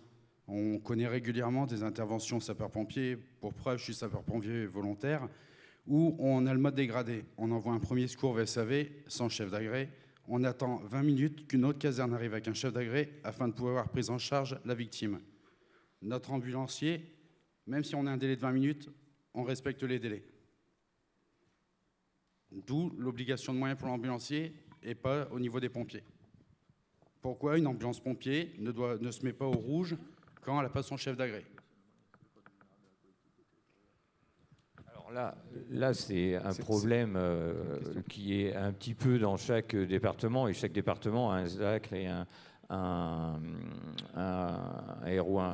règlement opérationnel différent. Mais votre question est un peu antinomique avec le fait qu'on disait tout à l'heure, on envoie tout de suite pour une urgence vitale le plus proche et le plus rapide. Et après, il y a les véhicules complémentaires. Et que ce véhicule complémentaire soit un VSAV ou un ambulancier privé, moi, ça ne me pose aucune question si c'est dans le respect de ce qu'on a décidé en local. Ça peut très bien, il peut très bien y avoir pour un arrêt cardiaque un véhicule avec 2 personnes et un DSA, et que le transport soit fait après par un ambulancier parce qu'il n'y a pas de SAV disponible. Je veux dire, c'est exactement la même logique que tout à l'heure, c'est le plus près, le plus rapide, quand on est sûr que le plus près soit le plus rapide. Alors nous, de ce que vous décrivez, on n'a pas eu d'alerte là-dessus, hein, donc ça m'est difficile de répondre. En tout cas, nous, quand on est médecin régulateur, quand on prescrit, on ne connaît pas l'état des disponibilités des uns et des autres. On prescrit un moyen en pensant que le moyen, il est complètement conforme aux attendus. Après, c'est vrai que les VTU, on les a vus se développer avec 2 et pas 3, mais c'est en général pour les ouvertures de portes où il est assez fréquent qu'il n'y ait pas d'urgence vitale derrière. Mais il y a toujours un moyen de renfort rapide au cas où. Donc les situations que vous décrivez, nous, on n'a pas eu d'alerte au niveau de la SFMU ou de la SUDF là-dessus. Hein. Oui, dernière question qui est par là-haut, oui, monsieur. Oui, bonjour à tous. Je suis ambulancier dans les Vosges. Moi, je voudrais faire attention aux propos méprisants que j'ai entendus tout à l'heure. Je ne suis pas transporteur. Je me considère soignant à part entière. Un ambulancier, c'est un soignant à part entière. Ça, il faut que ça soit bien clair. Après, il y a un grand absent ce soir avec vous. C'est le payeur, c'est l'ARS. Alors, on pourra discuter pendant des heures et des heures, tant qu'ils ne seront pas à cette table ici. C'est la table ronde qui arrive juste après votre question. Mais c'est dommage, ils auraient mieux fait d'être avec vous, là, parce que c'est là qu'il faut qu'ils répondent. Maintenant, j'entends sur les urgences vitales, on ne peut pas te déclencher tout de suite. C'est un faux problème. Tous les ambulanciers ici, on fait du rallye en assistance, nous on a les pistes de ski, on a sur des circuits, on est tous engagés sur des trucs assez graves quand ça arrive. Et là, on est capable de le faire. Pendant le Covid, on était les soignants du monde, il fallait nous applaudir à 1h du matin à minuit, rappelez-vous, et après on avait le droit. Et aujourd'hui, on n'est pas là pour faire de l'urgence. Là, c'est pas normal. Donc ma question, c'est pourquoi on a le droit sur certains circuits à être des vrais urgentistes. Et une fois qu'on a fini le circuit, ah ben non, vous êtes juste, comme l'a dit monsieur tout à l'heure, des transporteurs.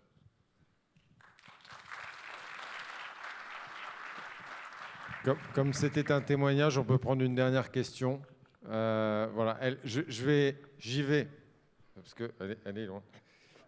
Hop.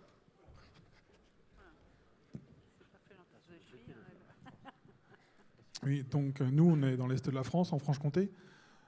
On est en expérimentation avant l'UPH, donc le H24, on y était déjà. En Franche-Comté, on était déjà à l'expérimentation, le H24, on le faisait déjà. Donc depuis très longtemps, les sociétés qui le font sont engagées. Par contre, là, ce qui me dérange, c'est quand on fait une distinction sur un arbre décisionnel, tous les véhicules sont géolocalisés et le maillage territorial des ambulanciers, nos véhicules sont sur la route toute la journée. Les pompiers, eux, partent de la caserne parce qu'ils n'ont pas vocation à faire le transport sanitaire. Donc potentiellement, nos véhicules peuvent partir plus vite et peuvent arriver donc plus tôt que les pompiers qui partent de la caserne. Et comme vient de le dire notre collègue, si on est capable d'aller sur des rallyes, si on est capable de faire des assistances, on est aussi capable de faire du prompt secours. Nous, c'est un problème qu'on n'a pas sur notre région. La convention tripartite est signée, le SDIS, le CRA 15, les ATSU, tout le monde est bien autour de la table, mais on doit pouvoir être engagé en première intention et sans aucune distinction. Il n'y a pas de notion, le prompt secours, ça doit être chez les pompiers, ça, il faut arrêter avec ça. On partage, hein. Moi je suis complètement d'accord, hein, mais... Oui, puis on a un autre sujet, et je laisserai répondre à suivre, mais on a un sujet qu'on n'a pas parlé aussi dans cette activité d'urgence, c'est la motivation de nos salariés, parce que je ne sais plus qui a dit qu'il avait des sapeurs-pompiers volontaires dans son entreprise, je pense qu'on en a tous un petit peu. Quelle image on donne lorsque c'est notre métier de répondre à l'urgence, lorsqu'on a des équipages qui sont prêts à répondre, et puis que finalement, il est plus sorti la nuit que le jour. Donc ça, c'est quand même perturbant pour la motivation de nos salariés, et Dieu sait si on a besoin d'eux, et surtout dans l'attractivité qu'on recherche. Oui. Non, juste pour la géolocalisation, nos sapeurs-pompiers, c'est vrai, ils partent de la caserne, ils vont à l'hôpital, mais ils reviennent aussi à la caserne. Et c'est dans ces cas-là qu'ils peuvent être utiles de les géolocaliser pour voir s'ils ne passent pas près d'une victime. Merci en tous les cas à vous quatre pour ces propos partagés, croisés, confrontés parfois aussi. On peut les applaudir très fort. Je vous laisse regagner l'assistance. Merci à vous quatre. Et on va prendre une deuxième table ronde, je le disais, dans la continuité de celle-là, pour parler du péage, pour parler aussi de partager. Parce que derrière les réalités quotidiennes, il y a aussi la manière de construire la croissance et la rentabilité sur ces activités-là. Et c'est le cadre aujourd'hui et depuis quelque temps d'un dialogue concerté, continu entre vos fédérations et les instances dialogue politique avec la DGOS et la CNAM dans le cadre de l'Avenant 11, dans le cadre des chantiers de concertation de la DGOS sur l'UPH. Et on va ensemble parler justement de où sont ces chantiers, où en est ce dialogue politique, notamment autour du modèle économique dont on a parlé. Pour cela, j'appelle sur scène Michael Benzaki, Thibaut Zaccarini, Thierry Chivano et Dominique Huneau qui me rejoignent sous vos applaudissements nourris. Attendez qu'ils arrivent. On fait une entrée à l'américaine. Est-ce que mes